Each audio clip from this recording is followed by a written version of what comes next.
Israel की सेना का मरकावा मार्क 4 टैंक, और ये टैंक इस समय जंग के लिए पूरी तरह से तैयार है। हम आज तक की टीम इस समय बिल्कुल इजराइल और गाज़ा पट्टी के बीच जो बॉर्डर है वहाँ पर सेना की एक अग्रिम लोकेशन पर है। ये एक मिलिट्री बेस है और इस मिलिट्री बेस पर आप मेरे ठीक पीछे देख सकते हैं मरकावा टैंक, बख्तरबंद गाड़ियाँ, तोपें और बड़े बड़े बुलडोज़र। ये सब अब से कुछ ही देर में अगर आदेश हुआ तो यहाँ से कुछ मिनटों में ये पहुँच जाएंगे गाज़ा पट्टी में। पूरी तरह से गाज़ा पट्टी को अपने कब्जे में करने के लिए अगर आदेश आया, इनकी मंशा क्या है कि हमास कभी इजराइल की सेना के लिए खतरा बन के फिर ना उठे। और इसके लिए अगर आप मेरे पीछे देखें तो ये मरकावा टैंक्स पूरी तरह से तैयार हैं और यहाँ जो इजराइल की सेना के सिपाही हैं वो पूरी तरह से तैयार हैं। इनको बस एक आदेश का इंतज़ार है।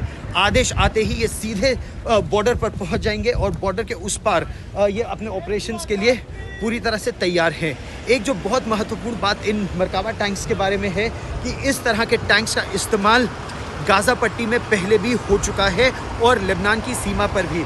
इजराइल की सेना को गाज़ा पट्टी के चप्पे चप्पे के बारे में मालूम तो है, लेकिन एक खतरा इस समय बड़ा है कि गाज़ा पट्टी में हमास के आतंकवादियों के पास एंटी टैंक गाइडेड मिसाइल्स हैं और उन एंटी टैंक मिसाइल से रक्षा के लिए इनका आर्मर है। तरह तरह का आर्मर इस टैंक में लगा है इसकी सुरक्षा के लिए कि अगर कोई रॉकेट या मिसाइल आती है तो ग्रेनेड इस आर्मर से लगकर, शील्ड से लगकर वो फट जाए या नीचे जो शील्ड लगी है उससे लगकर फट जाए और सिपाहियों की जान बच जाए। ये इनकी मंशा है।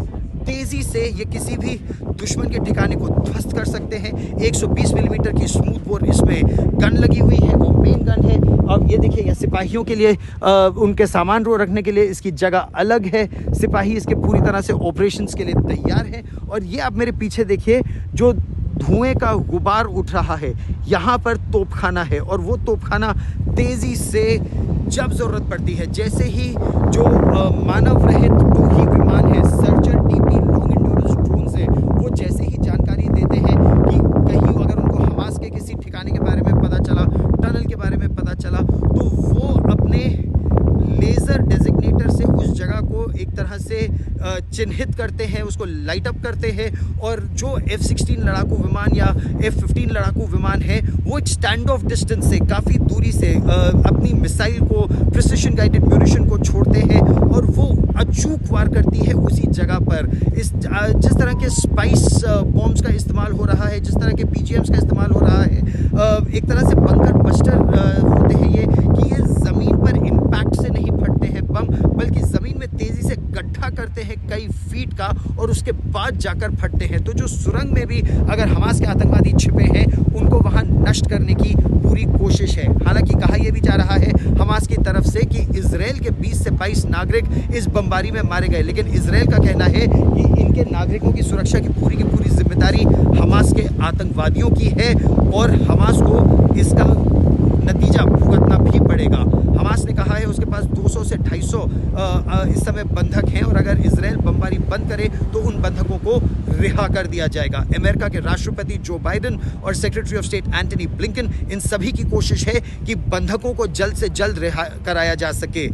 लेकिन साथ ही साथ ईरान ने धमकी दी है कि अगर इजराइल अंदर घुसा तो फिर मुसलमान देश जो हैं, इस्लामिक देश हैं, वो सब एकजुट हो जाएंगे और एक इस्लामिक रेजिस्टेंस का सामना करना पड़ेगा इजराइल को। और अमेरिका की कोशिश है ऐसा ना हो। इजराइल की सुरक्षा के लिए हालांकि अमेरिका ने भी अपने 2 जंगी बेड़े भूमध्य सागर में, मेडिटेरेनियन सी में भेज दिए हैं। इसमें USS आइजनहावर और USS जेरल्ड फोर्ड यहाँ भेज दिया गया है। और एक कारण ये भी बताया जा रहा है, यही कारण है कि अभी हिजबुल्ला के आतंकवादियों ने बड़ी तादाद में हमला उत्तरी सीमा पर नहीं किया है, क्योंकि हिजबुल्ला को भी खतरा है कि अगर बड़ा हमला हुआ तो कहीं अमेरिका के लड़ाकू विमान हिजबुल्ला के खिलाफ या बड़ी बमबारी ना कर दे। वैसे इजराइल ने भी धमकी दी है हिजबुल्ला को कि अगर टेल अवीव और जेरूसलम को निशाना बनाया गया तो बेरूत को मिट्टी में मिला देंगे। युद्ध के बादल बहुत तेजी से इस पूरे क्षेत्र पर गहराते जा रहे हैं।